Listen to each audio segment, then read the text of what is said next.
Today I'm going to be reviewing Juleasel's funny gift emergency box. This is how it comes. Now is a good time to lower your expectations. So let's open this up and see what we got here. And there we go. I'd like to thank them for sending this to me to review. It's like a very light wood. And to open it up, all you have to do is slide this off the back. All right, so there it is. I guess you have to put in, is there a little spot for it?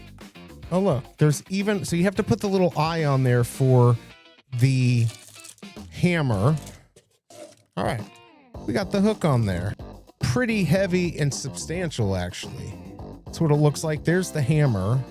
What is this? I guess this is plastic. I'm not going to be breaking it. They show a $100 bill in the picture. There's no bill in there, but you can put whatever you want, and that hangs off the side. Pretty funny, good white elephant Christmas gift or birthday gift. It gets 4.6 stars, over 560 reviews, and unbelievably, in November 2025, 4,000 plus of these are sold.